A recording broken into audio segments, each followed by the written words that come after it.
Hey, everybody. Welcome to the Buck Brief. Frank Pavone is with us now. He is the National Director of Priests for Life. We got the March for Life coming up on Friday of this week and much to discuss. Frank, good to see you. Hey, Buck, good to be with you. Let's start with, actually, before anything else, March for Life. I know you're very involved. We want people to know about it. We want people to get involved, too, if they can. What can you tell us about this year's March and what it means? It's going to be very significant. You know, these are the two largest annual events in the pro-life movement in America happen in the next few days. The March for Life on Friday, and then the Walk for Life West Coast, which is the second largest event, on Saturday in San Francisco. I'll be at both. And one of the key themes that we're going to emphasize, because we run the prayer service on the morning of the March for Life, is the cancel culture. As our listeners know, we've got a weaponized government in America now. We also have a weaponized government in the church. And a lot of people are aware there was a bishop that was recently removed from his position because he was a little too outspoken. We're actually going to honor him at the prayer service, Bishop Joseph Strickland. And we're going to have Mark Houck, one of the people whose homes was raided by the FBI, peaceful pro-life activist. And yet the Biden administration came after him with federal charges. We're going to pray that morning of the March for Life with these people and with pro-lifers from across the country. And it's important this year that the pro-life movement focus on this problem that we've got, because it ends up targeting all of them, all of those faithful people that are going to be there, that have marched every year and are trying to change things back home, to protect the unborn.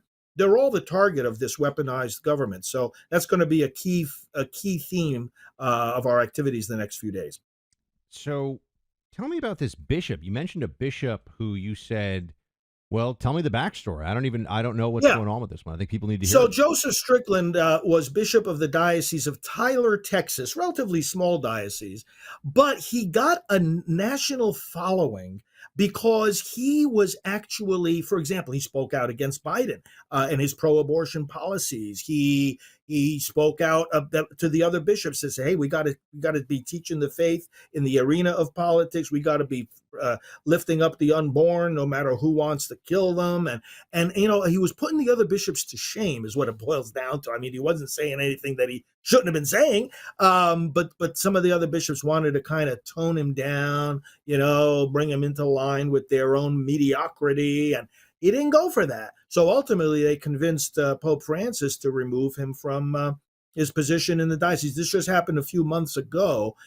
And when they did that to him, similar to what they did to me a year ago, you and I have discussed it in past programs where they said you can't function as a priest anymore, really for the same reasons. It's the cancel culture in the church, when people are saying things that they consider too political or too disruptive.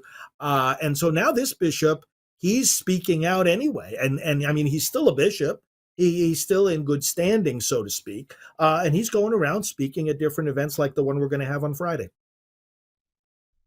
I have a hard time with this. And I don't sit here and pretend like I'm super up on all things in the church, nor do I pretend that I'm the best practicing Catholic. Just keep that between you and me.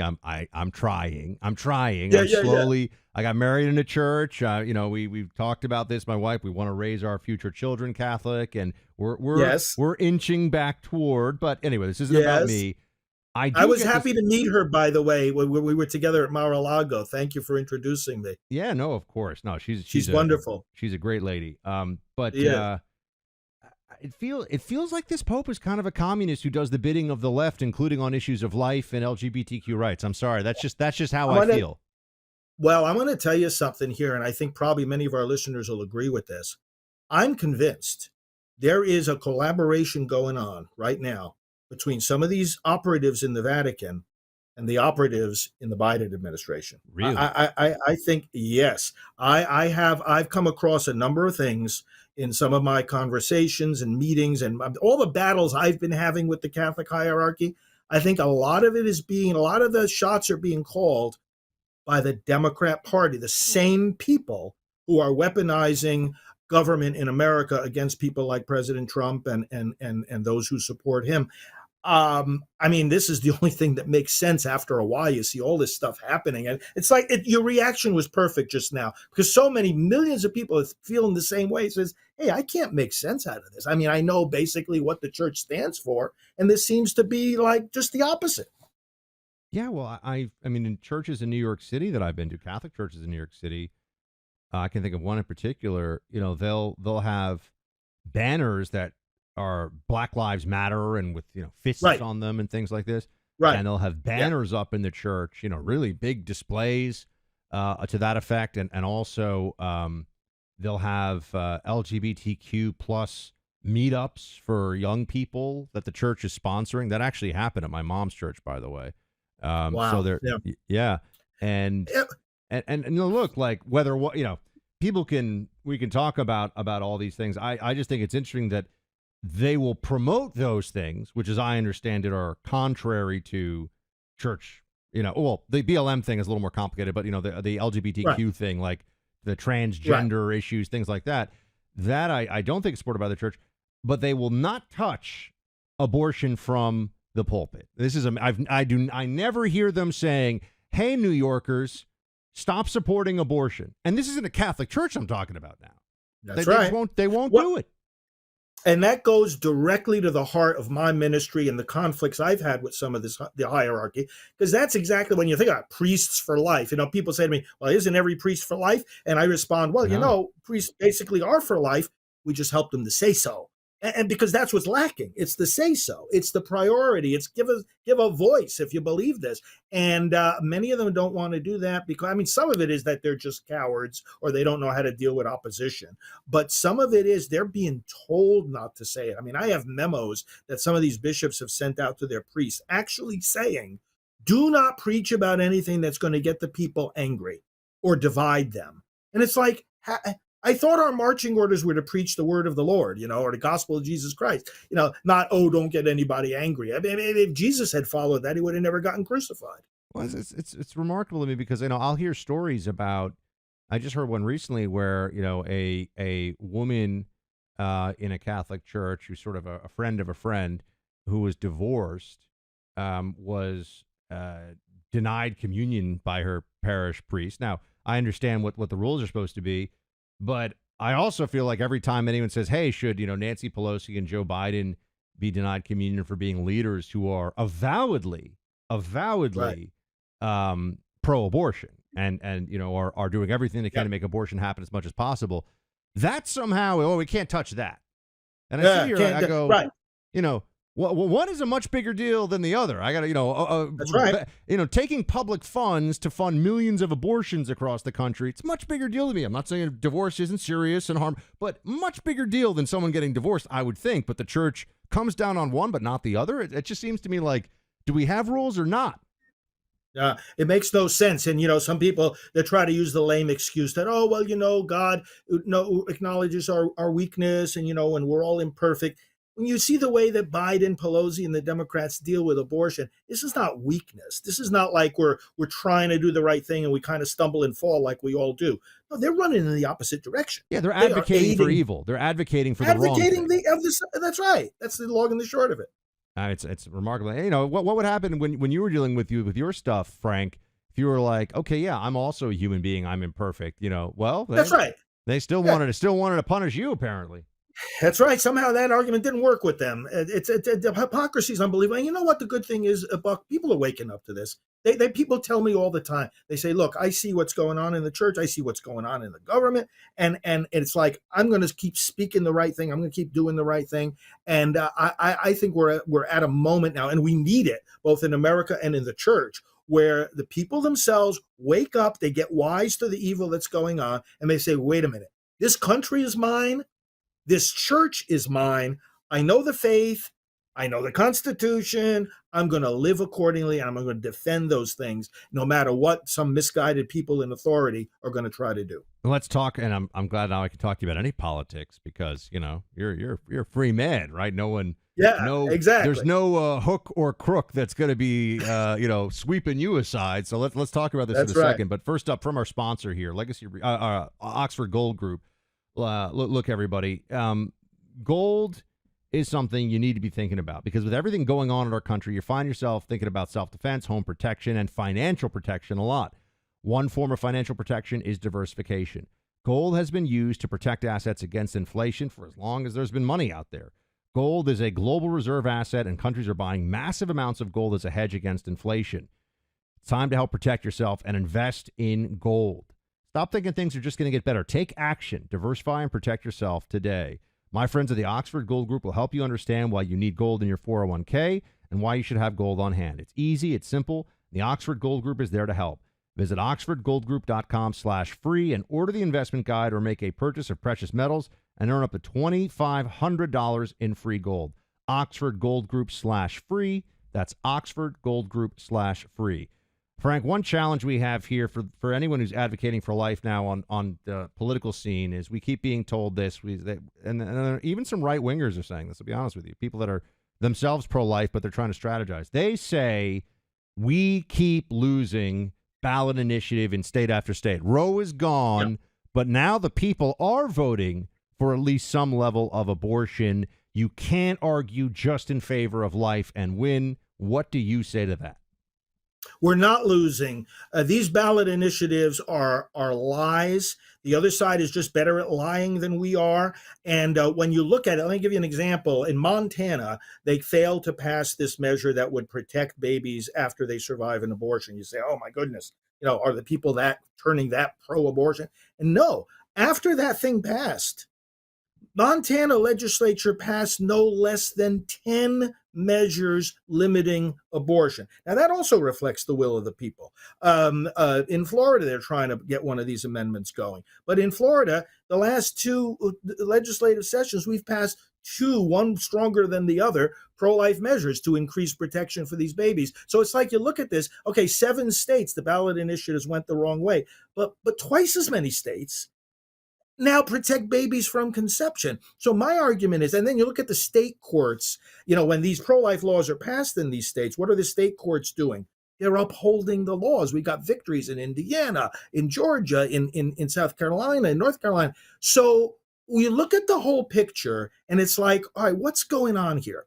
Here's the reality. When the abortion issue is dealt with through the legislative process and the court process, because now Dobbs is precedent, no longer Roe, we win. Why? Because you have to wrestle with the issue. There's hearings, there's evidence, there's arguments, there's counter arguments, there's lobbying, at least in the legislative arena, and the more the American people wrestle with abortion, the less they want it. Now, granted, most people don't want an absolute prohibition on it, but overall, Americans want less abortion, not more. These ballot initiatives only pass because it's what I call soundbite voting. There's no debate. There's no analysis of this. The voter goes in and they saw one headline or they heard a soundbite. It's like they don't understand the deep meaning of this stuff. And, polling on this subsequent to the votes is showing this. In Michigan, now, they had their thing passed a year ago, their ballot initiative, and now people are starting to say, wait a minute, why do we have these extreme policies with late-term abortion or keeping, forcing us to pay for it and whatnot? And even some of their Democrat lawmakers are starting to say, this goes too far. So I don't think the other side is going to be able to get away with this kind of thing very many more times. We've got in Florida right now, our Supreme Court is looking at throwing this thing off the ballot altogether because it's so vague. And I think that therefore, when we look at really the whole picture, we're not losing. The other side just wants to spin that notion, and say, oh, abortion is a losing issue. My challenge to the other side is very simple. Describe what you defend. And I think political candidates, you need to use this. Legislators need to use this in debates over abortion. The last thing the other side wants to do is talk about abortion. They want to make it look like they bring it front and center. Oh, this is a winning issue for us. But they never want to actually talk about what it is, because if they did, we win. Yeah, I think that one of the big telltales of this all along, and this is true in a range of different political issues, but on abortion it's particularly obvious, is there's all this language used to speak around an issue, right? Right. Reproductive rights.